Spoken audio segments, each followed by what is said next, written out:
नंद यशोदा की अंगनैया, भैले गुलजार री। बाजे बधैया आज कन्हैया, लिहले अवतार री।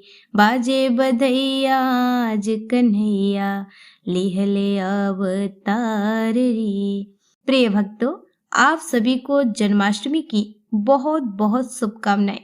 तो आज हम आपको जन्माष्टमी की कथा सुनाएंगे। आखिर क्या है जन्माष्टमी की कथा, आइए जानते हैं। भाद्रपद मास के कृष्ण पक्ष की अष्टमी तिथि के दिन कृष्ण जन्माष्टमी पर्व हर्षोल्लास के साथ मनाया जाता है। इस दिन भगवान श्री कृष्ण का जन्म हुआ था। भगवान श्री कृष्ण का जन्म मथुरा के कारागार में वासुदेव की पत्नी देवकी के गर्भ से हुआ था।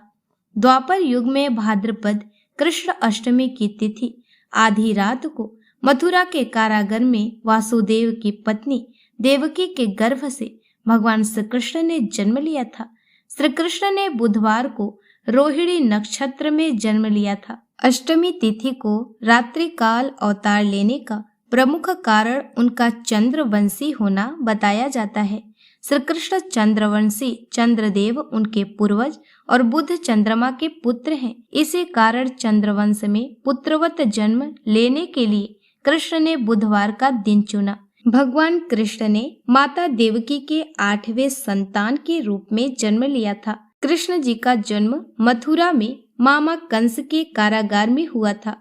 माता देवकी राजा कंस की बहन थी, इसलिए भाद्रपद कृष्ण अष्टमी तिथि को भगवान श्री कृष्ण का जन्मोत्सव मनाया जाता है। सत्ता का लालची था कंस। कंस को सत्ता का लालच था।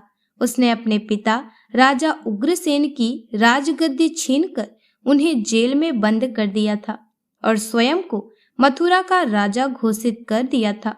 राजा कंस अपनी बहन देवकी से बहुत प्रेम करता था।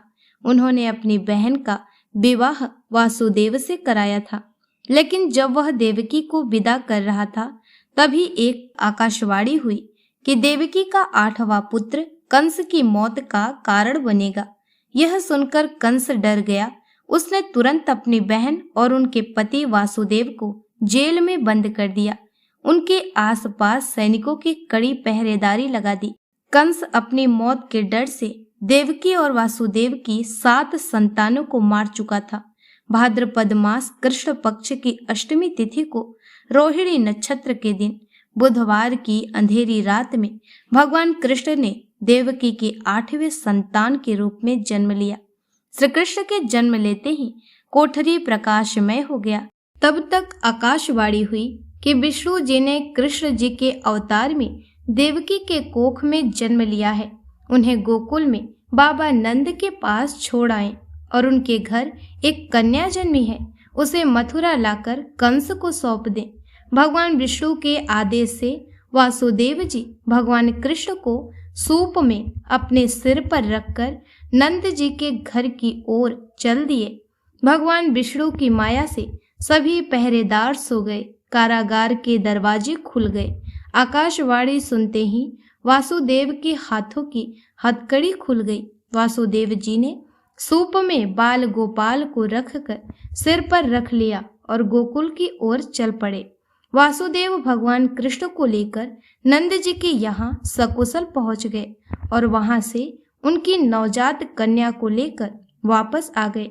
जब कंस को देवकी की 8वीं संतान के जन्म की सूचना मिली, वह तत्काल कारागार में आया और उस कन्या को छीनकर पृथ्वी पर पटकना चाहा, लेकिन वह कन्या उसके हाथ से निकलकर आसमान में चली गई। फिर कन्या ने कहा, हे मूर्ख कंस, तुझे मारने वाला जन्म ले चुका है और वह वृंदावन पहुंच गया है। वह कन्या कोई और नहीं, स्वयं योग माया थी। बाबा नंद और उनकी पत्नी माँ यशोदा ने कृष्ण जी का पालन पोषण किया। राजा कंस ने कृष्ण जी का पता लगाकर उन्हें मारने की खूब कोशिश की, लेकिन कंस की सारी कोशिशें विफल हुई और कृष्ण जी को कोई मार नहीं सका। अंत में श्री कृष्ण ने कंस का वध किया।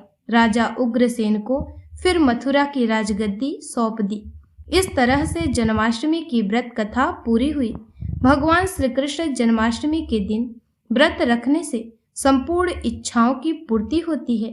इस दिन विधि पूर्वक यशोदा नंदन की पूजा करने से सुख समृद्धि का आशीर्वाद मिलता है। वहीं जिन दंपतियों को संतान की चाह है, उन्हें जन्माष्टमी के दिन लड्डू गोपाल की उपासना करना चाहिए। ज्योतिषाचार्य के अनुसार इस वर्ष विशेष ग्रह नक्षत्र में होने की वजह से जन्माष्टमी को काफी शुभ माना जा रहा है। साधना करने के लिए श्री कृष्ण के भक्तों के लिए यह बहुत महत्वपूर्ण समय है। वैसे तो हर जन्माष्टमी शुभ होती है और श्री कृष्ण भक्तों के सारे दुख हर लेते हैं, लेकिन अगर आप विशेष काल और नक्षत्र में भजन कीर्तन के साथ श्री कृष्ण कथा और लीला का अमृत पाठ करते हैं तो इससे भगवान श्री कृष्ण प्रसन्न होंगे। बोलिए कृष्ण कन्हैया लाल की जय। नंद के आनंद भयो जय हो नंद लाल की, हाथी घोड़ा पाल की जय कन्हैया लाल की। नंद के आनंद भयो जय हो नंद लाल की, हाथी घोड़ा पाल की जय कन्हैया लाल की। ऐसे ही धार्मिक वीडियो के लिए हमारे चैनल को सब्सक्राइब कर लें। मिलते हैं नेक्स्ट वीडियो में, तब तक के लिए हर हर महादेव।